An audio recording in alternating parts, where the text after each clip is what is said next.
Pass one of the last area हमारे syllabus का, लेकिन one of the most important area है जिसको हम लेकर चलेंगे, वो है बिजनेस। बिजनेस करने, हमें बिजनेस करने, इन्वेस्टमेंट, इन्वेस्टमेंट होगी तो बिजनेस होगा ना। तो इस बिजनेस की सबसे बड़ी इन्वेस्टमेंट क्या है जो हम यहाँ पे करने लगे हैं, वो है कि आपको 4 हेड्स ऑफ इनकम आने चाहिए। वो 4 हेड्स ऑफ इनकम और वो न्यूमेरिकल्स अगर आपको करने आते हैं, देन आपके इसके ऊपर ग्रिप जो है वो इजी हो जाएगी। अगर आप लोगों को सेल्स टैक्स आ गया है, अगर आप लोगों को बाकी 4 हेड्स ऑफ इनकम आ गए हैं, तो ये भी बहुत आसान है। बिजनेस में से मार्क्स सिक्योर करना लिटरली आसान है। बिजनेस का न्यूमेरिकल उन 4 हेड्स ऑफ इनकम के न्यूमेरिकल से ज़्यादा आसान है। द थिंग इज़ दैट ये थोड़ा सा लेंथी होता है और बच्चे घबरा जाते हैं, लेकिन न्यूमेरिकल पर्सपेक्टिव में है तो इसका न्यूमेरिकल सिंपल ऐड और लेस करना होता है। वहाँ तो हम प्रॉपर कैलकुलेशन करते हैं, रूल्स लगाते हैं, हर चीज़ देख रहे होते हैं। वहाँ पे आप खुद सोचें, जो वो न्यूमेरिकल है उनको सॉल्व करने के लिए आपको क्या कुछ चाहिए, 4 हेड्स ऑफ इनकम याद करने पड़ेंगे, रिबेट्स वगैरह याद करने, टैक्सेस सब कुछ करने। इसमें सिर्फ एक हेड ऑफ इनकम है और इसके कुछ स्पेसिफिक कोई 32 के करीब रूल्स हैं जो आपने याद रखने हैं, जस्ट 32 के करीब है, आपका पूरा बिजनेस जो है वो सॉल्व हो जाता है। पेपर पास करना है तो पेपर के लिए पास करने की जो स्ट्रेटेजी है, जो हमने मार्क्स सिक्योर करने होते हैं, वो हमें पता है कि हमारे कुछ सेल्स टैक्स है। सेल्स टैक्स में से हर अटेम्प्ट में ऑन एवरेज जो है वो 25 से 30 मार्क्स का पेपर आता ही आता है। अगर मैं इसकी पास पेपर की एवरेज लिखूं जो अभी तक आया है, इसमें से गालिबन कोई 27 नंबर जो है वो हमारे किस में से आ रहे होते हैं, सेल्स टैक्स में से एग्जामिनर पूछ रहा होता है। उसके बाद हमारे पास दूसरा एरिया आता है जिसमें हम हमारा जो सिलेबस का ग्रेड ए है, जिसमें हम बेसिक्स, कॉन्स्टिट्यूशन और एथिक्स पढ़ते हैं। जो हमारे पास बेसिक, कॉन्स्टिट्यूशन और ethics, that is not before common era, इसकी वेटेज जो है वो 5 से 10 नंबर की है और ऑन एवरेज इसमें से 5 नंबर का सवाल वो पेपर में पूछता ही है। हमेशा आखिरी सवाल जो है वो किसके बारे में होता है, इस टॉपिक में से आ रहा होता है। और तीसरा हमारे पास जो आता है सोलली, वो है इनकम फ्रॉम बिजनेस। इसके कोई 20 नंबर तक का है, लेकिन 18 मार्क्स तक का सवाल जो है वो इसमें से पूछ रहा होता है। तो इन तीनों को सम करें, क्या आपका आता है 50 पूरा बनता है। Are you sure? तो आप रेंज कर लें कि 50 के करीब, मतलब 45 से 50 जो हैं वो सिर्फ इन 3 एरियाज में से क्या होने हैं, उसने आपको पूछना ही पूछना है। ये 3 एरियाज कितने मार्क्स के हैं? 45 से 50 नंबर के हैं। आपका अब टारगेट क्या होना चाहिए पेपर पास करने के लिए कि इसमें से इन 3 एरिया में से 35 सिक्योर करने हैं हर हालत में। डन। 35 यहाँ से सिक्योर कर लें। एक न्यूमेरिकल और है जो हमने की, जिस पर आपके फिंगर टिप्स पे हो गए होंगे, कुछ शॉर्ट क्वेश्चंस हैं, थेरीज हैं, उसमें से आप 15 नंबर लेके जा सकते हैं। जो हमने 4 हेड्स का न्यूमेरिकल किया है उसमें से मेरे ख्याल से अब कोई बच्चा ऐसा नहीं है जो उसमें से 10 से 12 नंबर सिक्योर ना कर सके। हर बंदा कर सकता है, बिकॉज सैलरी के आपको सारे एक्सट्रैक्टेड न्यूमेरिकल करवा दिए हैं। जब हम न्यूमेरिकल्स करने गए हैं, सॉल्व करें, तो एक आधी एडजस्टमेंट एक्स्ट्रा निकल रही है, बाकी हर क्वेश्चन में 80 से 90% क्या है, सैलरी ही इन्वॉल्व है। तो अब पेपर पास करना लिटरली आपके लिए आसान है कि अगर इन 3 चीज़ों पे क्या होती है, आपकी ग्रिप बहुत ज़्यादा स्ट्रॉन्ग हो जाए। तो अब हम क्या करने लगे हैं, हम अपना सिलेबस का लास्ट एरिया, सिलेबस जो है फिर हमारा वाइंड अप हो जाएगा, वो है इनकम फ्रॉम बिजनेस। हम क्या करेंगे, अब इनकम फ्रॉम बिजनेस जो है वो स्टार्ट करने लगे हैं। डन। बिजनेस के लिए ना कुछ बेसिक्स असूल हैं। हमारे बुक के चैप्टर नंबर 9 से ऑनवर्ड चल रहा है। हमने टोटल बिजनेस को 4 चैप्टर्स में डिवाइड किया हो ताकि आपको डिफिकल्टी ना लगे। छोटे छोटे एरियाज में हमने डिवाइड किया हुआ है। तो बिजनेस को याद रखने के लिए, इसको करने के लिए एक असूल जो है वो है, हम अपने जब अकाउंट्स में हैं, अब यहाँ पे 2 चीज़ें समझनी है कि देयर आर 2 पर्सन्स जिनका आपस में क्या पड़ गया है, पाला पड़ गया है। एक है हमारे पास अकाउंटेंट, ठीक है, और दूसरा कौन है हमारे पास, इसकी एक टांग नकली है ना, ठीक है, ये है डिपार्टमेंट। इन दोनों का आपस में क्या है, अब आपस में ताल्लुक चलना है। इसने क्या करना है, इसने आपसे टैक्स जो है वो कलेक्ट करना है, इसने टैक्स रिसीव करना है। अब हो क्या रहा है, ये भाई साहब कहते हैं कि आपने जो टैक्स देना है, जो आपने टैक्स पे करना है, वो आपने हमें हमारे रूल्स के मुताबिक करना है। ये क्या करेंगे, अपने रूल्स के मुताबिक कर रहे होंगे, तो अब हमने क्या करना है, इनके मुताबिक हमने अपनी इनकम वगैरह की कैलकुलेशंस वगैरह जो है वो करना स्टार्ट करनी है। अब अकाउंटेंट जो है ना, अब देखिए टैक्स लगता है किसके ऊपर, टैक्स किसके ऊपर लगता है, हमेशा इनकम के ऊपर। किसके ऊपर लगता है, इनकम के ऊपर। तो यहाँ पे इनकम के बारे में, प्रॉफिट्स के बारे में बात करें तो अकाउंटेंट कौन सा स्टेटमेंट बनाता है, प्रॉफिट और लॉस अकाउंट। तो स्टेटमेंट ऑफ जो कंप्रीहेंसिव इनकम है जो अकाउंटेंट बनाएगा वो हमने यहाँ पे देखनी है। तो क्या आएगा, सबसे पहले प्रॉफिट एंड लॉस अकाउंट। और ये प्रॉफिट एंड लॉस अकाउंट वो है जो हमने बनाया है as per accounting rules, as per accounting standard हमने जो बनाया है उसके बारे में हम क्या कर रहे हैं, यहाँ की डिस्कशन कर रहे हैं। अब ये जो प्रॉफिट एंड लॉस अकाउंट बनता है, एक हम रफ सा अकाउंट बनाएं, इसमें क्या कुछ आएगा, इसमें आ जाएंगी हमारे पास सेल्स,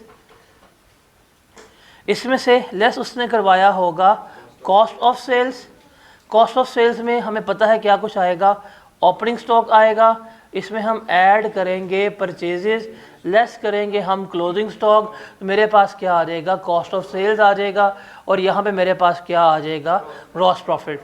फिर इस ग्रॉस प्रॉफिट से हमने क्या करवाना है, हमने हमारे एक्सपेंसेस लेस करवाने हैं, जिसमें हमारे पास डेप्रिसिएशन आ रहा होगा, रेंट आ रहा होगा, वेजेस जो हैं वो आ रही होंगी, हमारे पास कुछ लॉसेस वगैरह आ रहे होंगे, हमारे पास इम्पेयरमेंट्स वगैरह जो है वो लेस हुई होंगी, हमने कुछ प्रोविजंस वगैरह जो है वो लेस करवा के दी होंगी, ऐसे ही है। तो हमने यहाँ पे एक प्रॉफिट निकाला होगा इन सब के बाद, जिसे हम क्या कह रहे होंगे, प्रॉफिट बिफोर टैक्स कह रहे होंगे कि जी ये हमारा टैक्स से पहले प्रॉफिट है। अकाउंटेंट ने ये सारा कुछ जो भी अकाउंटिंग पॉलिसीज़ हैं, जो भी अकाउंटिंग रूल्स हैं, उसके मुताबिक उसने क्या किया होगा, ये सब कुछ कैलकुलेट कर लिया होगा। डन।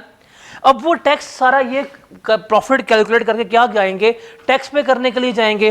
वो कहेंगे एफवीआर भाई ये हमारा क्या है, प्रॉफिट है, इस प्रॉफिट के ऊपर हम यहाँ पे रेट लगाएंगे और आपको हम ये टैक्स जो है वो क्या करना पड़ेगा, हम आपको पे कर देंगे। तो ये इस तरह से काम करके दे रहा होगा। लेकिन जब इसने टैक्स लेना है, अब ये कहेगा भाई कहाँ से प्रॉफिट निकाल लिया, कैसे निकाला, मुझे समझाओ, मुझे वर्किंग बताओ। कहेगा देखिए यहाँ पे है। ये इससे एक सवाल पूछेगा कि ये तुमने जो प्रॉफिट एंड लॉस अकाउंट बनाया है ये किन बेसिस के ऊपर बनाया है, क्या ये प्रॉफिट एंड लॉस अकाउंट तुम्हारा टैक्स रूल्स के मुताबिक है। कहेगा नहीं, ये तो हमारी अकाउंटिंग पॉलिसीज है। कहेगा ओके, हम इस प्रॉफिट को नहीं मानेंगे और हम इस टैक्स को नहीं मानेंगे। आपको क्या करना है, आपको प्रॉफिट जो है वो क्या करना है, टैक्स रूल्स के मुताबिक बनाकर देना है। वो कहेगा क्या मतलब, टैक्स रूल्स में और अकाउंटिंग रूल्स में फ़र्क है। कहेगा हाँ। कहेगा देखे आपने ये बनाया है प्रॉफिट एंड लॉस अकाउंट, इसमें आपने लेस किया डेप्रिसिएशन, हमारी टैक्स का तो अलग रेट है डेप्रिसिएशन का, हमारी अपनी पॉलिसी है। फॉर एग्जाम्पल आपने लेस किया वो स्ट्रेट लाइन मेथड पे, टैक्स पे अलाउ ही नहीं है, तो ये तो अलाउ नहीं होनी चाहिए। आपने यहाँ पे लिखा है इम्पेयरमेंट लॉस, टैक्स में तो अलाउ नहीं है। आपने रेंट पे किया हुआ है, आपने कैश पे पेमेंट्स की हुई है, टैक्स में कैश की पेमेंट्स अलाउ नहीं है। आपने लेस किए प्रोविजंस, हम टैक्स में आपको ये अलाउ नहीं करते। आपने बेडेड क्लेम किए हैं, टैक्स में आपको बेडेड अलाउ नहीं है। तो कहेंगे ये आपने बनाया है as per your accounting rules, हमें क्या चाहिए, हमें एज पर टैक्स रूल्स चाहिए। हम इस प्रॉफिट के ऊपर टैक्स नहीं मानेंगे। क्या करना पड़ेगा आपको, आपको टैक्स जो है वो एज पर आवर रूल्स जो है वो कैलकुलेट करके देना पड़ेगा।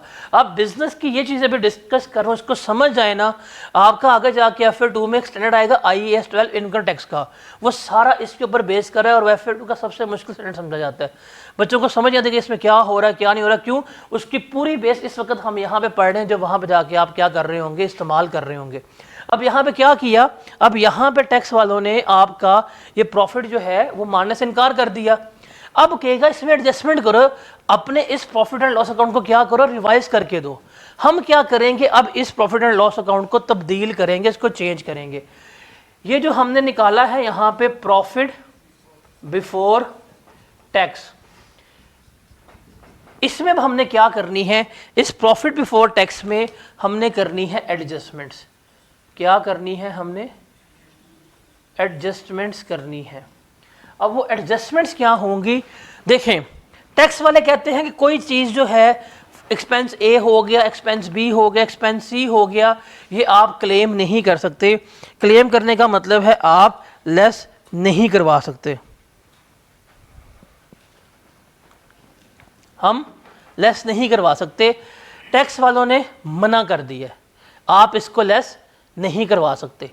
आपने यहाँ पर लेस करवाया हुआ है, जैसे इम्पेयरमेंट अलाउ नहीं है, प्रोविजंस अलाउ नहीं है, डेप्रिसिएशन अलाउ नहीं है। ये टैक्स वालों ने मना किया था कि तुमने ये लेस नहीं करवानी। जब हम देखें ये प्रॉफिट कैलकुलेट करवाने आए हैं तो हमने लेस करवाया हुआ था, मना था। इम्पेयरमेंट लेस हुई, मना थी। प्रोविजन लेस हुई, मना थी।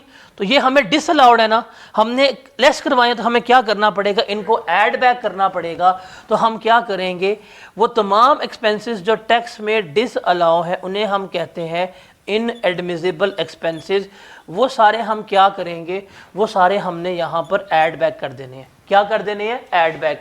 ऐड बैक क्यों हो रहे हैं, देखें अकाउंटिंग प्रॉफिट में ये लेस हुए हैं और ये लेस नहीं होने चाहिए थे, ये प्रोविजन लेस नहीं होनी चाहिए थी, आपने लेस करवाई हुई है।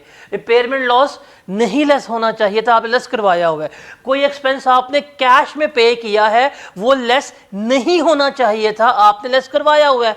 आपने ये क्लेम कर लिया है, इन्होंने क्या किया था, मना किया था कि तुमने नहीं करना। अब हमने कर लिया है तो एडजस्टमेंट करेंगे तो क्या किया जाएगा, हम इसमें ऐड बैक कर रहे होंगे। एक्सपेंस मेरा क्या हो जाएगा, इसमें ऐड बैक हो जाएगा।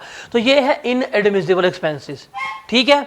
फिर टैक्स वालों ने कुछ एक्सपेंसेस हमें कहे हैं जो हमने लेस करवाने थे और वो हमने वहां पर लेस नहीं करवाए, वो हमने वहां पर लेस नहीं करवाए। जैसे टैक्स वाले कह देंगे कि जी आपने टैक्स डेप्रिसिएशन लेस करवानी थी, ऐसे ही है, क्या करनी थी, टैक्स डेप्रिसिएशन लेस करवानी थी, हमने वहां पर नहीं करवाई।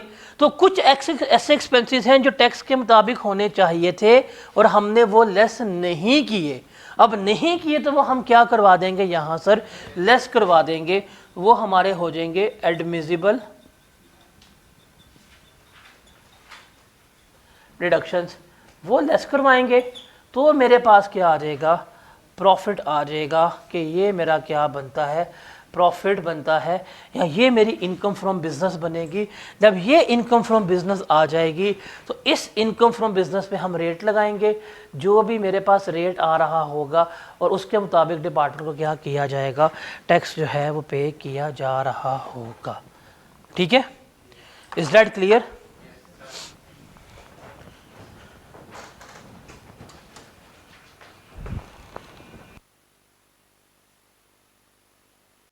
और 90% यहाँ पे कहानी किस चीज़ की है, इनएडमिसिबल एक्सपेंसेस के मुतालिक है। किसके बारे में है, इनएडमिसिबल एक्सपेंसेस के मुतालिक सारी कहानी जो है वो हमारी चल रही होगी। Is that clear? यही चीज़ जो इस वक्त यहाँ पे लिखी है ना, FR 2 में IS 12 में जाके BC आपकी ये बनती है।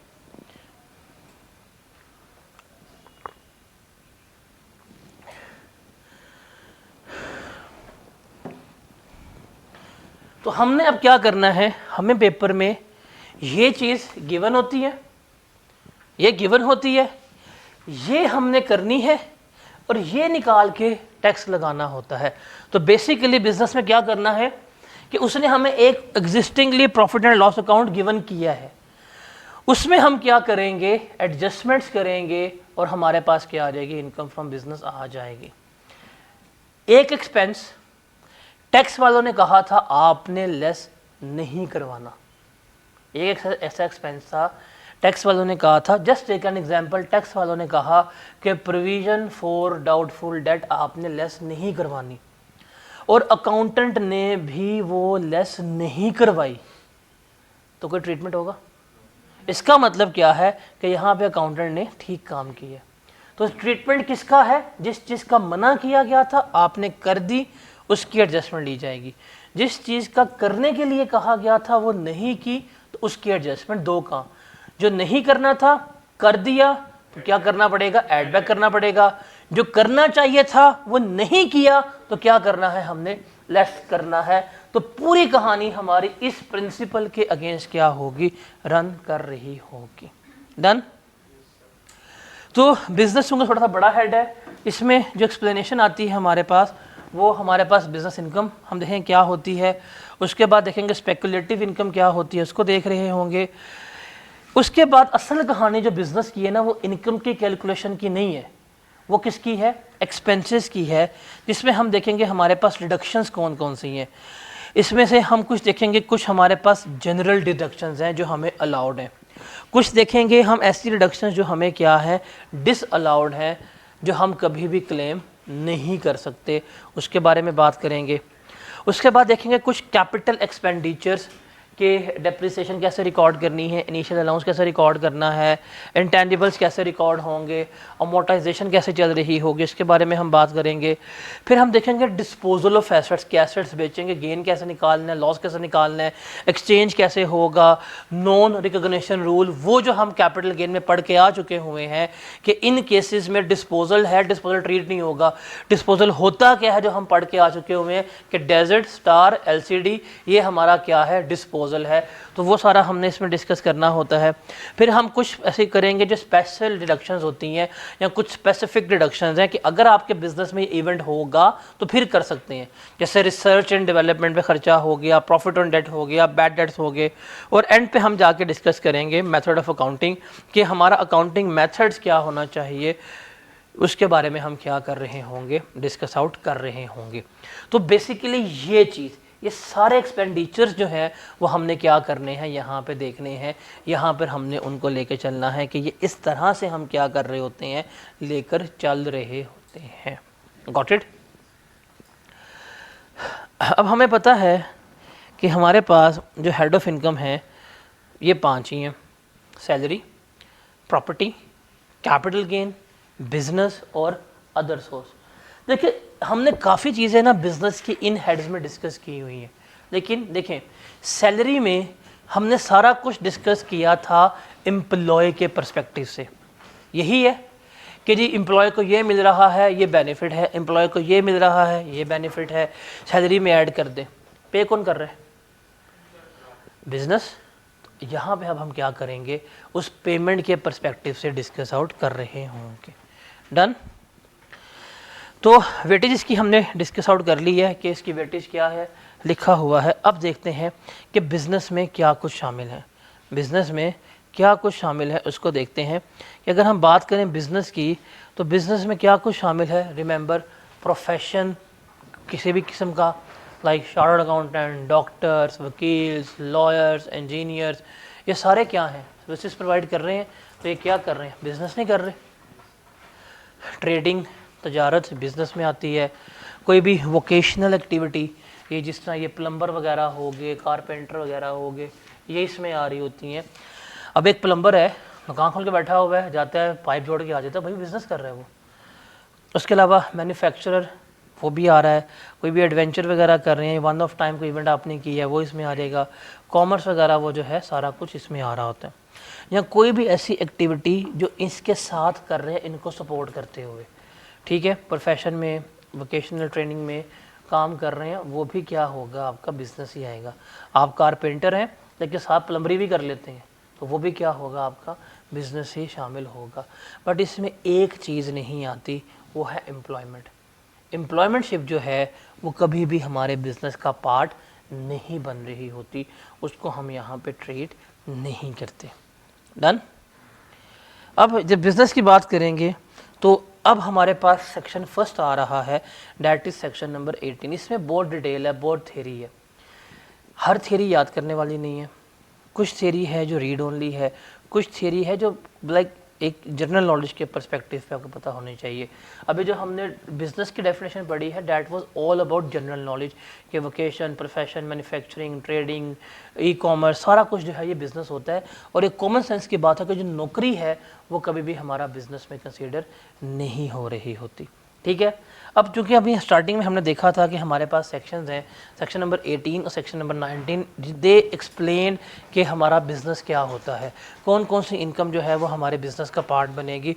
उसको हम देखते हैं कि जी कौन कौन सी इनकम जो है वो हमारे बिज़नेस में शामिल होगी, उसको देखते हैं। देखिए ये फॉलोइंग इनकम्स हैं, आपके पास डेफिनेशन गिवन है बुक के ऊपर, आप बुक से कंसल्ट कर सकते हैं। साथ ये जो है किताब इस पर इनकम फ्रॉम बिजनेस है, लाइक ये सेल्फ रीडिंग फॉर्म में है। आप इसे खुद भी अगर पढ़ेंगे ना बुक से, तो आपको जितनी इलस्ट्रेशंस गिवन है हर एक एडजस्टमेंट के साथ, हर एक पॉइंट के साथ, आपके साथ वो एग्जांपल पढ़ के चीज़ें क्लैरिफाई हो जाएंगी कि इसका मतलब क्या है। तो आई ट्राइड माई बेस्ट कि मैं इस किताब में जितना भी सिंप्लीफाई हो सकता है बिज़नेस को सिंप्लीफाई करके आपको प्रोवाइड करूँ। ठीक है, अब बिज़नेस के डेफिनेशन में क्या आता है? The profit and gains of any business carried on by a person at any time in the year। अब ये डेफिनेशन आपकी रीड ओनली है। सेक्शन नंबर 18 में इनकम फ्रॉम बिजनेस जो है, this is for you read only कि business में क्या कुछ शामिल होगा। रिमेंबर कि जो भी आपको प्रॉफिट्स मिल रहे हैं, जो भी आपको गेंद मिल रहे हैं, वो किसका पार्ट होता है? हमारे बिजनेस का पार्ट होता है।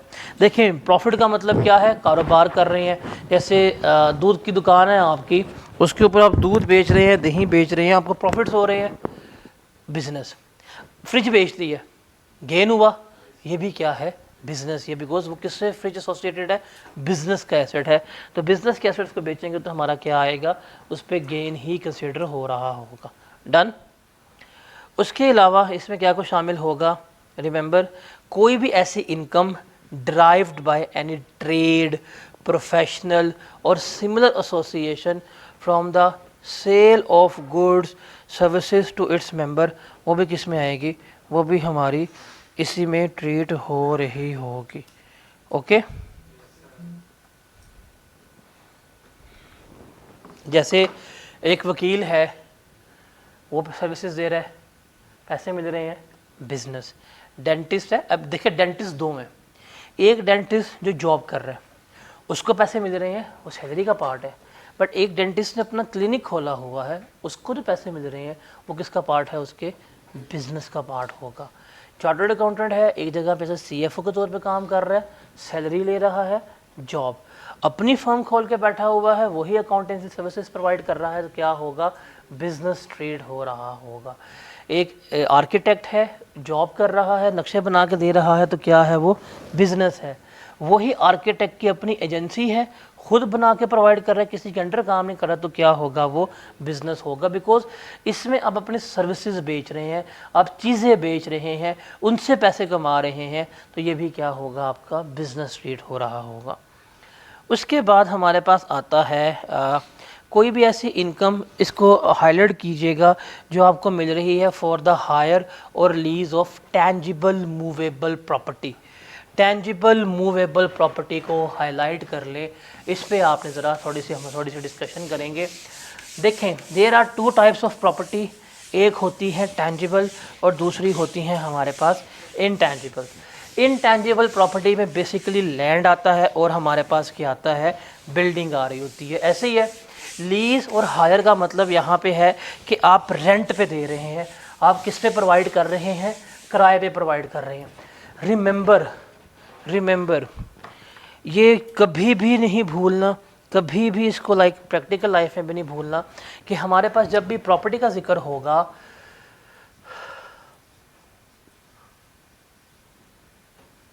पता ना नैब ने मेरे असासे पता करने की कोशिश की, उसमें सिर्फ तुम निकली।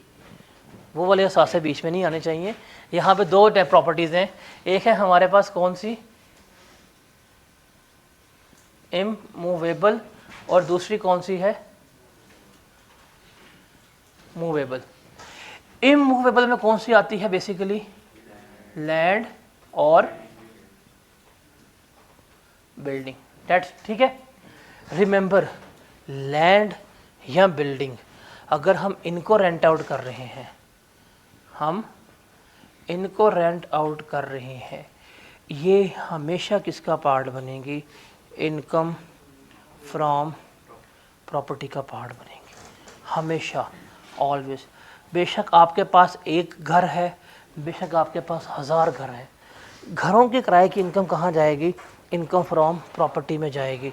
आपका वतीरा ही यही है, आपका सोर्स ऑफ इनकम वाहिद है ही यही। प्लॉट पे कब्जा किया, घर बना के किराए पे दे दिया, 1000 घर हैं, 2000 घर हैं, 3000 घर हैं, अगर रेंटल इनकम आ रही है ना उस घर की, उस इमूवेबल प्रॉपर्टी की, वो किसका पार्ट बनेगी? हमेशा प्रॉपर्टी का, वो कभी भी किसी और दूसरे हेड में नहीं जाएगी। डन। अब मूवेबल की बात करें तो इसमें हमारे पास आएंगे कार हो गया, मशीन हो गई, जनरेटर हो गया, ठीक है, इस तरह की चीज़ें हैं, ये मूवेबल है, ये है मूवेबल एसेट्स। इनको अगर हम रेंट आउट कर रहे हैं, इनका रेंट जो है वो किसका पार्ट बनेगा, मेरे इनकम फ्रॉम बिजनेस का पार्ट बनेगा। किसका पार्ट बनेगा, इनकम फ्रॉम बिजनेस का। जैसे ये कार रेंटे कार वगैरह के होते हैं, वो उनका बिजनेस है, जो उनको रेंट मिल रहा होगा वो किस में जाएगा, उनके इनकम फ्रॉम बिजनेस में जा रहा होगा। तो ये बात कभी भी नहीं भूलनी। डन।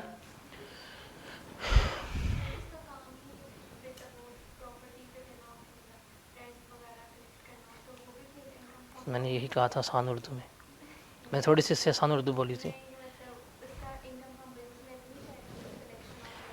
टेंजिबल इन इमूवेबल प्रॉपर्टी हमेशा इसमें जाएगी, इनकम फ्रॉम प्रॉपर्टी में, और किसी हेड में फॉल।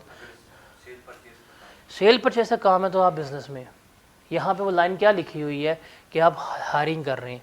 अगर आप सेल परचेज में है, मलक रियाज सेल परचेज करता है, उसके लिए इनकम फ्रॉम बिजनेस है।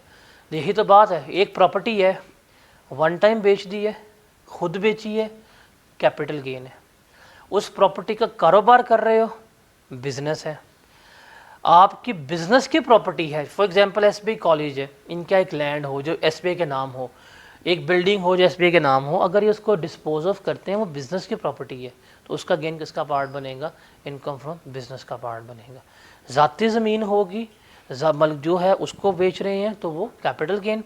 अगर उस ज़मीन का कारोबार करे, दुकान बेच दिया, मकान बेच दिया, कारोबार है, दुकान ली बनाई बेची, दुकान ली बनाई बेच दी, तो वो बिजनेस में फॉल करेगी। और अगर कोई बिजनेस ओन्ड एसेट है जिसमें बिल्डिंग, स्पेसिफिकली आप लिख सकते हैं डेप्रिशिएबल एसेट, कहीं पे भी डेप्रिसिएशन इन्वॉल्व हो जाए, वो किसकी होती है, बिजनेस की होती है। उसे हम कभी भी डिस्पोज ऑफ करेंगे, उसे हम कभी भी बेचेंगे, तो किसका पार्ट बनेगी, इनकम फ्रॉम बिजनेस का पार्ट बनेगी। इस रूल को ना कहीं अपनी किताब पे लिख लें, depreciable property is equal to business assets, depreciable assets is equal to business asset. इस तरह से ना आप अपने इस चैप्टर के स्टार्ट में लिख लें कि डेप्रिशिएबल एसेट्स जो हैं वो क्या है, हमारे बिजनेस एसेट्स हैं। बस ये चीज़ कभी नहीं भूलनी, जहाँ पे भी डेप्रिसिएशन आ जाएगी उसको बेचोगे, किस हेड में फॉल करेगा, इनकम फ्रॉम बिजनेस में फॉल करेगा। जहाँ पे भी डेप्रिसिएशन आ जाएगी किस में फॉल करेगी, वो इनकम फ्रॉम बिजनेस में फॉल कर रही होगी। बस ये चीज़ आपने याद रखनी। देखिए आप जिस घर में रहते हैं कभी उसको डेप्रिशिएट किया नहीं, लेकिन ये बिल्डिंग वाले हैं, कॉलेज वाले जो हैं, इदारे होते हैं, वो डेप्रिशिएट करते हैं। जिस कंप्यूटर का इस्तेमाल करते हैं कभी डेप्रिशिएट किया नहीं, लेकिन यहाँ पे जो IT इक्विपमेंट इस्तेमाल हो रहा है, ये कैमरा हो गया, ये इक्विपमेंट्स वगैरह हो गए, ओन्ड इक्विपमेंट्स हैं, इन्हें क्या कर रहे होंगे, डेप्रिशिएट कर रहे होंगे। तो इसलिए कल को कैमरा बिकता है, टीवी बिकता है, AC बिकता है, उसका गेन या लॉस किसका पार्ट बनेगा, इनकम फ्रॉम बिजनेस का पार्ट बनेगा। आतिफ फैब्रिक की इनकम का पार्ट नहीं बनेगा। फिर इनकम फ्रॉम बिजनेस किसकी इनकम का पार्ट बनेगा। हाँ, तो इस तरह होता है, उनको बताना देना। अच्छा रिकॉर्डिंग में खैर है। उसके अलावा कोई भी मैनेजमेंट फ़ी वगैरह जो मैनेजमेंट कंपनी ले रही होती हैं, जो आपको फ़ी वगैरह मिल रही है, जैसे मुदारबा मैनेजमेंट कंपनी होती है, एसेट्स मैनेजमेंट कंपनीज होती हैं, इन्वेस्टमेंट कंपनीज वगैरह हो गई, ये भी किसका पार्ट बनेगा, आपका इनकम फ्रॉम बिजनेस का पार्ट जो है वो बन रहा होगा। उसके अलावा इस पॉइंट को सुपर हाईलाइट कर लें, ये है, ये पेपर में टेस्टेड हो भी चुका हुआ है रिसेंट स्प्रिंग आई गेस 22 के अटैम्प्ट में। The fair market value of any benefit और perquisite whether convertible into money or not derived by a person in course of or by virtue of a past present prospective business relationship। ये बड़ा important point है। इसका मतलब क्या है कि आपके कोई बिजनेस ताल्लुकात थे माजी के, या मौजूदा है, या फ्यूचर में होने वाले हैं, जिसकी वजह से आपको कोई बेनिफिट्स वगैरह दिए जा रहे हैं, और ये वो बेनिफिट्स हैं जिनको आप मार्केट में बेच भी सकते हैं, जिनको आप कैश में कन्वर्ट भी करवा सकते हैं। ये जो बेनिफिट हैं वो क्या होंगे, आपके इनकम फ्रॉम बिजनेस का पार्ट बनेंगे। आपने बैंक से लोन लिया, बैंक के साथ आपकी एसोसिएशन भी थी। जस्ट टेक एन एग्जांपल, कोई बैंक ABC है, ठीक है। और एक कंपनी है कार वाली XYZ कंपनी कार वाली ने बैंक से लोन ले लिया, ठीक है, और उनके आपस में अरेंजमेंट हुई। उसने कहा ठीक है आप हम अपनी गाड़ियाँ ना हमें सस्ती देना, हम फाइनेंसिंग वगैरह करवा देंगे। उन्होंने कहा ठीक है हमारा लोन माफ़ कर दे। बैंक ने लोन माफ़ कर दिया। अब बैंक ने क्यों लोन माफ़ किया? Due to the business relation. अगर ये बिज़नेस रिलेशन ना होता बैंक लोन माफ़ करता? नहीं करता। तो ये जो वेवियर ऑफ लोन होगा, ये जितना लोन माफ़ किया जाएगा वो आपकी इनकम फ्रॉम बिजनेस का पार्ट बनेगा। अगर स्टेट बैंक कोई स्कीम निकाल कर लोन माफ़ करवा दे वो भी किसका पार्ट बनेगा? इनकम फ्रॉम बिजनेस का पार्ट बनेगा। जैसे इसको ज़रा बेहतर तरीके से समझने के लिए ये हमारे पास डेफिनेट एग्जाम्पल है कि mister Malik Riaz contracted with DHA to build phase 120 in Lahore, कि हम क्या करेंगे, DHA का कौन सा फेज़ बनाएंगे लाहौर में? 120वां। तुम जितनी ईंटें निकालोगे हर ईंट से DHA निकलेगा। अभी DHA वो भी बनना है तेहरान वाला। हमला कर तो दिया है, जगह डिसाइड हो गई है, इधर की जगह हमारी, यहाँ हमारा बम फटा है, ये जगह हमारी होगी, यहाँ DHA बनाएंगे। DHA decided to give them ₹100 million. उसने कहा ठीक है हम तुम्हें डेवलप कर दो, कितने पैसे देंगे? 100 मिलियन, और एक कनाल का प्लॉट भी देंगे आपको सेम फेज़ में। जिस फेज़ में डेवलप कर दोगे उसमें क्या देंगे आपको? एक कनाल का प्लॉट भी देंगे। अब 100 मिलियन मिला, ये तो इसकी बिजनेस इनकम है, लेकिन प्लॉट क्यों दिया जा रहा है इसको? मामे का बच्चा उसका, क्यों? बिकॉज उसका बिजनेस रिलेशन था। अगर ये प्लॉट उसको मिल गया, ये कन्वर्टेबल इनटू मनी है, ठीक है। अगर नहीं भी है फिर भी क्या होगा? ये बिजनेस का पार्ट बनेगा। अब प्लॉट की फेयर मार्केट वैल्यू कितनी थी? 10 मिलियन थी, तो इसकी इनकम फ्रॉम बिजनेस कितनी कंसीडर होगी? 110 मिलियन जो है वो कंसीडर हो रही होगी। ओके, समझ इस पॉइंट की? इसके अलावा इसको ज़रा रीड करने, अभी हमने डिस्कस किया है कि जो बैंकिंग पॉलिसीज़ के तहत आपके डेट वगैरह वेव ऑफ कर दिए जाते हैं, कर्ज़े माफ़ कर दिए जाते हैं, this is also the benefit. तो ये भी क्या होगा? आपकी इनकम फ्रॉम बिजनेस का पार्ट जो है वो बन रहा होगा।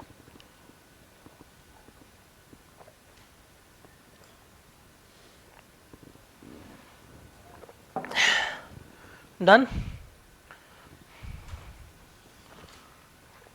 ये क्लियर है? उसके अलावा रिमेंबर हम बात करते हैं, थोड़ी सी डिटेल में चलते हैं और हम बात करते हैं प्रॉफिट ऑन डेट के बारे में। इसके बारे में, प्रॉफिट ऑन डेट के बारे में।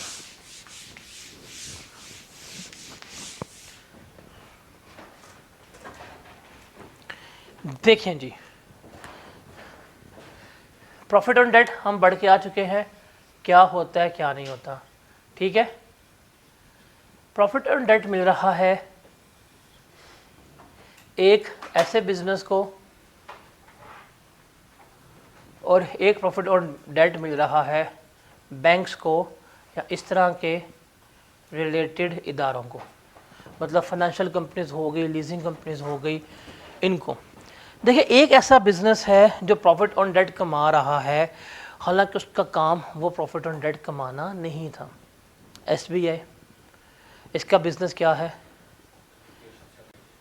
जिनके दिमाग नहीं है उनको लेके आके उनके दिमाग में भरना कि भाई कर लो कर लो कर लो। एक कंपनी ट्रैक्टर वाली है, उसका मेन बिजनेस क्या है? ट्रैक्टर बेचना। अब SBI का मेन काम ये नहीं है, ट्रैक्टर वाली कंपनी का काम ये नहीं है। अगर इन्हें कोई प्रॉफिट ऑन डेट रिसीव हो जाए, इन्हें कोई प्रॉफिट, इन्हें कोई अमाउंट वगैरह जो है वो मिल जाए, तो वो किसका पार्ट बनेगी?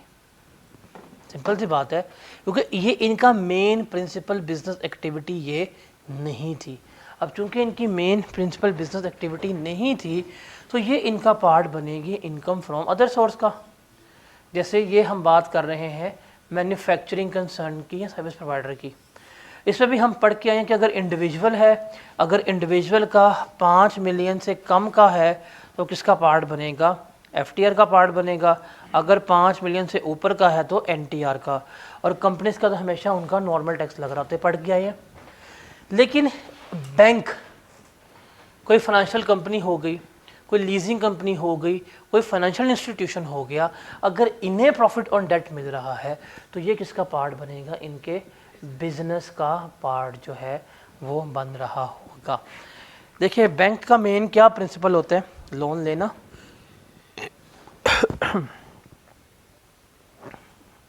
और मेरा गला फिर शदीद तकलीफ आना शुरू हो गया। सर्दी ख़त्म ही नहीं हो रही माशाल्लाह से।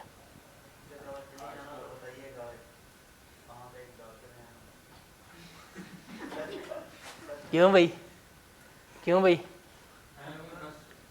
ये प्रिंसिपल जो है हमने क्या करना है, याद रखना है कि अगर आपका प्रिंसिपल लाइन ऑफ बिजनेस है, अब बैंक जो है वो लोन लेगा और बैंक क्या करेगा, लोन देगा। तो बैंक इंटरेस्ट ले रहा है, ऐसे ही है। जो बैंक को इंटरेस्ट मिलेगा वो बैंक के किसका पार्ट होगा, इनकम फ्रॉम बिजनेस का पार्ट कंसीडर हो रहा होगा। कि अगर एसबीआई को इंटरेस्ट मिल जाए, एसबीआई को प्रॉफिट ऑन डेट मिल जाए, किसी ट्रैक्टर कंपनी को मिल जाए, किसी और बिजनेस को मिल जाए, तो वो उनका इनकम फ्रॉम बिजनेस का पार्ट नहीं होगा, बल्कि किसका पार्ट होगा, अदर सोर्स का पार्ट होगा। ये एक एग्जाम्पल है, जल्दी से रीड करें इस एग्जाम्पल को, बताएं समझ आती है कि नहीं आती। कैमरामैन जल्दी फोकस करो, जूम करके। अगर कल किसी ने कहा ना सर वीडियो ब्लर हुई थी, तो तेरी ज़िंदगी ब्लर करांगा बेटा मैं।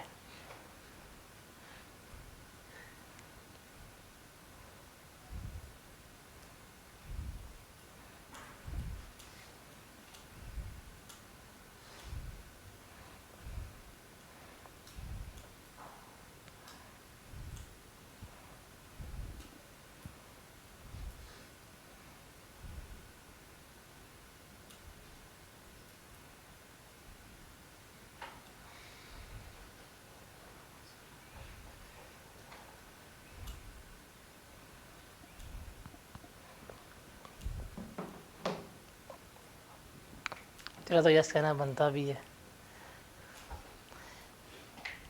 मेरी किताब आ गई, एग्जाम्पल्स चेंज हो गई, स्लाइड्स के रंग चेंज हो गए, बस एक बंदा चेंज नहीं हुआ।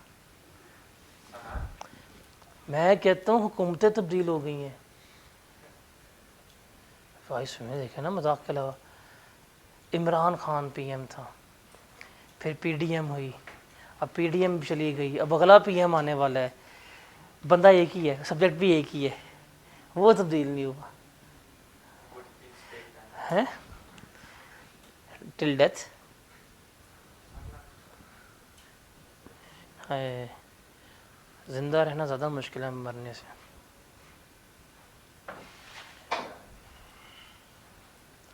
डन। उसके अलावा कोई भी अमाउंट जो बैंकिंग कंपनी को या नॉन बैंकिंग फाइनेंस कंपनी को रिसीव हो रही है as a venture capital fund या as a private equity fund, जो उनको प्रॉफिट्स वगैरह मिल रहे होते हैं, वो भी किसका पार्ट बनते हैं, इनकम फ्रॉम बिजनेस को।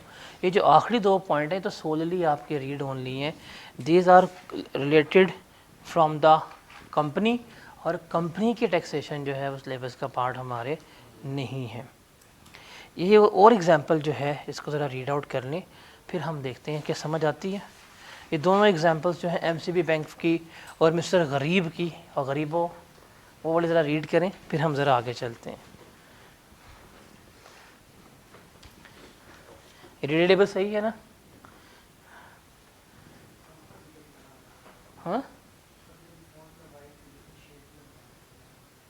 अच्छा, नाश्ता जाने आंगन टेढ़ा, अपना फोकस आउट कर दिए, मेरा फोन पे मसले आ रहे हैं, चेक कर रहे हो?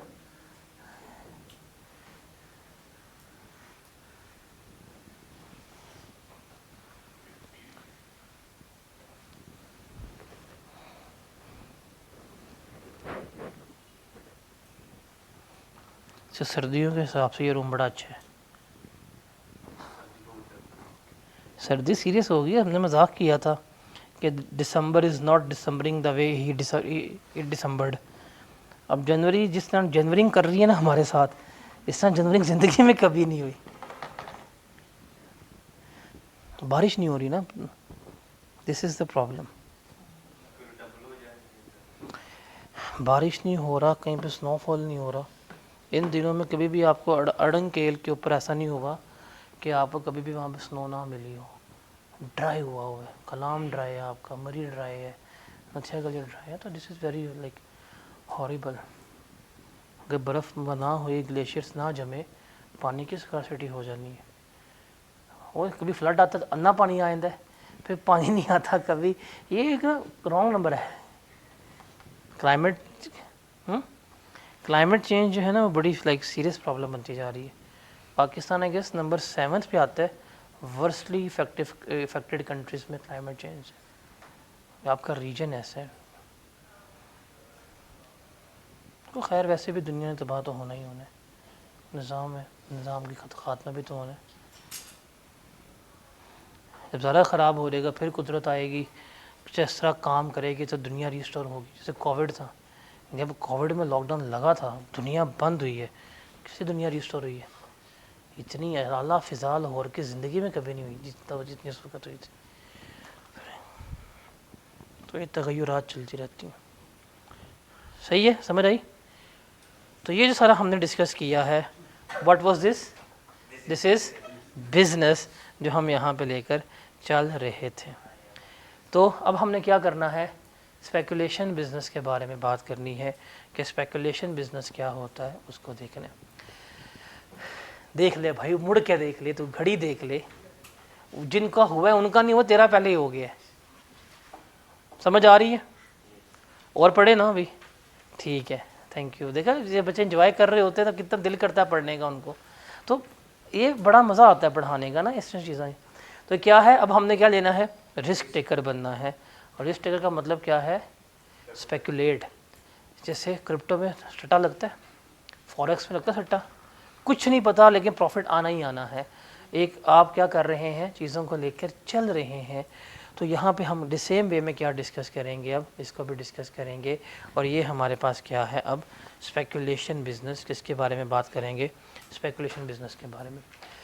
स्पेकुलेशन का मतलब क्या होता है कि लाइक फिज़िकली चीज़ एग्जिस्ट नहीं कर रही, चीज़ें हवा में हैं और आपने उससे क्या कर लिया है, अपना गेन, अपना प्रॉफिट जो है वो कमा लिया है। अब स्पेकुलेशन बिजनेस जो है ना, स्पेसिफिकली ये सेक्शन नंबर 19 में आता है। हम बेसिकली इसको क्या करते हैं, हम इसको अपने इनकम फ्रॉम बिज़नेस से अलग लेके चल रहे होते हैं। हम इसको बिज़नेस का पार्ट जो है वो नहीं बनाते कि स्पेकुलेशन बिज़नेस जो है इसे हम क्या करते हैं, सेपरेट लेके चलते हैं और नॉर्मल बिज़नेस को हम सेपरेट लेके चलते हैं। रीज़न क्या है, इसके रीज़न्स ये हैं कि जो स्पेकुलेशन बिज़नेस है इसका लॉस का ट्रीटमेंट जो है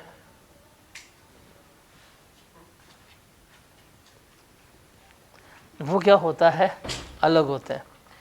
जिस तरह सेक्शन नंबर 37, 38 पढ़ा था हमने 37 को 38 से क्यों डिफ्रेंशिएट किया था, बिकॉज 38 का लॉस का ट्रीटमेंट सेपरेट था और 37 का सेपरेट था। So this is the main reason कि हम क्या करते हैं, स्पेकुलेशन के प्रॉफिट को अलग ट्रीट करते हैं और non speculative business, normal business को अलग ट्रीट करते हैं। इनका चूँकि लॉसेस का जो है वो तरीक़ेकार सेपरेट है, क्योंकि स्पेकुलेशन का लॉस सिर्फ स्पेकुलेशन के गेन के अगेंस्ट ही एडजस्ट हो सकता है, किसी और के अगेंस्ट एडजस्ट नहीं हो सकता, बिजनेस का हो सकता है। डैट्स वाई हम क्या करते हैं, इसको हम सेपरेटली ट्रीट कर रहे होते हैं। तो this is the main reason हम क्या कर रहे होते हैं, इसको लेके चल रहे होते हैं। लेकिन अगर हमारे एक्सपेंसेस कॉमन हैं between speculation business and non speculation business, हम उन्हें क्या करेंगे, हम उन्हें अपोर्शनमेंट वगैरह भी कर रहे होते हैं। तो ये तो रीज़न है कि हम इसको सेपरेटली ट्रीट करते क्यों हैं। अब स्पेकुलेशन बिजनेस होता क्या है उसको देखते हैं। ये डेफिनेशन है, इसको ज़रा रट्टा लगता है रट्टा लगा लें, नहीं तो एटलीस्ट 5 से 6 दफ़ा पढ़ लीजिएगा कि स्पेकुलेशन बिजनेस का मतलब क्या है। मीन्स एनी बिजनेस, कोई भी कारोबार in which a contract for the purchase and sale of any commodity, जिसमें हम क्या कर रहे हैं, इसमें हम कॉन्ट्रैक्ट कर रहे हैं कि हम या तो चीज़ें ख़रीदेंगे या हम चीज़ें बेचेंगे। इसमें स्टॉक्स भी हो सकते हैं, इसमें शेयर्स भी हो सकते हैं, विच इज़ पीरियोडिकली, वक्तन टाइम के साथ, या अल्टीमेटली एकदम ही क्या हो जाएगा, otherwise then by actual delivery और ट्रांसफ़र ऑफ द कमोडिटी, कि आपका कॉन्ट्रैक्ट जो है वो क्या हो रहा है, सेटल हो रहा है, पूरा हो रहा है, लेकिन आपने एक्चुअल डिलीवरी तो की ही नहीं, एक्चुअल गुड्स या एक्चुअल कमोडिटी नहीं दी, उसको दिए बिना ही क्या हो गया है, आपका कॉन्ट्रैक्ट जो है वो फुलफ़िल हो गया है। तो इसको हम क्या कहते हैं, स्पेकुलेशन बिजनेस कह रहे होते हैं। मैं आज जाता हूँ मार्केट में, ऑर्डर देता हूँ जी कि मुझे आपने जून के महीने में 3000 आम की पेटियाँ देनी है। मैं एक जाके बाग वालों से एग्रीमेंट करा था। अस्सलाम वालेकुम साकिब भाई, कैसे हैं? बेटा भरा, बेटा मिठल, आम की याद आ गया ना, बनानी पड़ती इन लोगों से। I hate you. ठीक है, अजान वाले फिर कंटिन्यू करते हैं यहाँ से। मैं आज कॉन्ट्रैक्ट करता हूँ कि मुझे 200 पेटी आम के चाहिए जून के महीने में। अच्छा ठीक है जी, पेमेंट वगैरह कर दें, आपको मिल जाएंगी। अब जून का मंथ आएगा तो कॉन्ट्रैक्ट फुलफ़िल कैसे होगा? मैंने पेमेंट आज कर दी है, एग्रीमेंट हो गया कि मुझे मिल जानी है। अब ये कॉन्ट्रैक्ट एग्जीक्यूट कैसे होगा, फुलफ़िल कैसे होगा? कि जब जून का महीना आएगा मैं उनसे जाके आम की पेटियाँ रिसीव करूँगा, वो क्या करेंगे, मुझे दे देंगे। ठीक है, मैं जाता हूँ, मैं एक बाग वाले से बात करता हूँ, वो कहता है यार ठीक है आप कॉन्ट्रैक्ट कर लें, अगर आपने बेचना ही है उस वक्त जो रेट हुआ, अगर आपने बेचना हुआ आप हमें ही बेच दीजिएगा। ऐसा होता है, चलते समय कॉन्ट्रैक्ट कि यार मैं कॉन्ट्रैक्ट करता हूँ, फ्यूचर में जिससे कॉन्ट्रैक्ट किया वही मुझसे ख़रीद लेते, नीड होती हैं। अब जून का महीना आता है, कहता देखें आपने कहा था 60 रुपये किलो आम मिलेगा।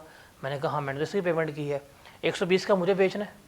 वो मुझे फ़ोन करता है जी मुझे 120 का बेच दें, वही सेलर था, वही मुझसे बायर बनता है। मैं कहता हूँ ठीक है ले लो। अब ना मैंने डिलीवरी ली है, मैंने कुछ भी नहीं लिया, मेरा आगे आम भी बिक गया है, मुझे पैसे भी आ गए, प्रॉफिट भी आ गया ना, तो ये जो मेरा गेन है ये मेरा क्या कहलाएगा? स्पेकुलेटिव गेन कहलाएगा कि मैंने कोई किसी किस्म की कॉन्ट्रैक्ट की डिलीवरी नहीं ली, बट मेरा कॉन्ट्रैक्ट क्या हो गया है, वो फुलफ़िल हो गया है, सेटल हो गया है, और मुझे जो गेन या लॉस होना था वो हो चुका हुआ है। तो ये मेरा क्या कहलाता है? Speculative contract. या ये जो मेरी इनकम आती है वो क्या कहलाती है? स्पेकुलेटिव इनकम कहला रही होती है। समझ आई? अब इस इनकम में क्या आएगा वो इम्पोर्टेंट नहीं है, क्या नहीं आएगा वो इम्पोर्टेंट है। इसकी 3 एक्सेप्शंस हैं, वो इम्पोर्टेंट है कि इसमें क्या कुछ नहीं आएगा। नंबर 1, ये एक्सेप्शंस बस आपने रीड करनी है कि अगर आपने कोई भी कॉन्ट्रैक्ट किया है in the respect of raw material और मर्चेंडाइज, ठीक है, और अपने आप को फ्यूचर लॉस से बचाने के लिए कॉन्ट्रैक्ट की है, वो कॉन्ट्रैक्ट आपका स्पेकुलेटिव बिजनेस में नहीं आएगा, बल्कि वो नॉर्मल बिजनेस का पार्ट बनेगा। आपकी दुकान है कपड़ों की, आपके लिए कपड़ा क्या होगा? इन्वेंट्री होगी। आपने कपड़े को पता है या कपड़े की रेट बढ़ रहे हैं, आप आज जाते हैं कंपनी से फॉरवर्ड कॉन्ट्रैक्ट साइन कर लेते हैं कि मैं तुमसे 6 महीने बाद कपड़ा लूँगा, इस रेट के ऊपर लूँगा। ठीक है, कॉन्ट्रैक्ट हो गया। तब आपने कॉन्ट्रैक्ट किया है किस चीज़ का? जो आपकी इन्वेंट्री है, जो आपकी मर्चेंडाइज है। ये जो कॉन्ट्रैक्ट है ये स्पेकुलेटिव कॉन्ट्रैक्ट नहीं कहलाएगा, बल्कि क्या कहलाएगा? आपके नॉर्मल बिजनेस का कॉन्ट्रैक्ट जो है वो कहला रहा होगा। Is that clear? ये समझ आई? उसके बाद सेकंड एक्सेप्शन है कि अगर कोई भी डीलर है या कोई भी इन्वेस्टर है, वो शेयर्स की ख़रीदो फरोख्त कर रहा है, वो आज शेयर्स ले लेता है कि यार मैं शेयर्स ले लेता हूँ, बाद में उनको सुकून से बेचता रहूँगा, तो ये डीलर और ये इन्वेस्टर कर रहा है ना, तो इसके लिए भी ये स्पेकुलेटिव नहीं होगा, बल्कि क्या होगा? बिज़नेस का पार्ट बनेगा। क्यों? बिकॉज इन्वेस्टर का काम क्या है? यही शेयर पकड़ना, कीमतें गिरनी है, आगे बेचना। तो ये भी क्या होगा? उसके लिए ये बिज़नेस का पार्ट जो है वो बन रहा होगा। उसके अलावा कोई भी ऐसा कॉन्ट्रैक्ट जो किसी भी फॉरवर्ड मार्केट के मेंबर ने किया है या किसी भी स्टॉक एक्सचेंज के मेंबर ने किया है, जो in the nature of jobbing arbitrage था, या अपने आप को किसी भी लॉस से बचाने के लिए कि अगर आप ये कॉन्ट्रैक्ट फुलफ़िल कर रहे हैं, बेच रहे हैं सामान, आपको लॉस हो सकता है, तो उस लॉस से अपने आप को बचाने के लिए अगर आपने कोई कॉन्ट्रैक्ट वगैरह किया हुआ है, तो वो भी आपका स्पेकुलेशन बिजनेस में नहीं आएगा। वो किसका पार्ट बनेगा? इनकम फ्रॉम बिजनेस का पार्ट बनेगा। तो ये 3 एक्सेप्शंस है, इसमें कभी भी हमारा वो स्पेकुलेटिव इनकम में नहीं आती। जैसे ये एग्जांपल है, in August 2015 LT signed a future contract with Mubarak enterprises for the purchase of 500 metric ton of maize at 15,800 per metric ton, कि उसने कॉन्ट्रैक्ट किया है मकई को ख़रीदने के लिए, किस रेट के ऊपर? 15,800 के ऊपर। The delivery was expected to be made in October, और कब उसको ये मेज़ मिलनी है? अक्टूबर में मिलनी है। ME also agreed to repurchase the entire lot. ME ने फैसला किया है कि मुझे सारी लॉट जो है वो क्या कर देना? बेच देना, मैं ख़रीद लूँगा। मैं आज तुम मुझसे ले लो, अगर तुमने मुझे बेचनी हुई तो मुझे ही बेच देना, मैं तुमसे ले लूँगा उस वक्त जो भी हमारी एग्रीड प्राइस होगी। अक्टूबर में मेज़ की प्राइस कितनी होगी, 18,240 हो गई। और एलटी ने उसने कहा ठीक है भाई मुझे नहीं चाहिए, तो मैं तुझे बेच रहा हूँ, मुझे पैसे दे दे। अब उसने क्या किया है, उसने 18 to 40 की बेची है। कितने की ली थी, 15,800 की। कितने टन थी, 500 टन, सारी बेच दिया लॉट। कितना गेन हुआ, 1220 लाख का। कोई डिलीवरी हुई है, कुछ चीज़ लेने गया है, नहीं पैसा आ गया। तो ये जो गेन कहलाएगा वो हमारा क्या कहलाएगा, स्पेकुलेटिव गेन कहला रहा होगा। इस अटेम्प्ट के लिए स्पेकुलेटिव इनकम सुपर इम्पॉर्टेंट है। सबसे इम्पॉर्टेंट जो है वो हमारे लिए क्या है, स्पेकुलेटिव इनकम है। तो यहाँ पे हमारा सेक्शन नंबर 18 और section number 19 which is all about the income, वो हमारा क्या हो गया है, कंप्लीट होता है। यहाँ पे सारा हमारा सेक्शन नंबर 18 और 19 कंप्लीट हो गया। कल हम बात करेंगे जो बेसिकली हमारे एक्सपेंडिचर्स होते हैं, एक्सपेंडिचर से मुतल्लिक बात करेंगे, कौन से हैं, कैसे हैं और किस तरह से हम क्लेम कर रहे होंगे, वो सारा हम कल डिस्कस आउट कर रहे होंगे। डन। शायद मंडे को हमारा बिज़नेस ख़त्म हो जाए।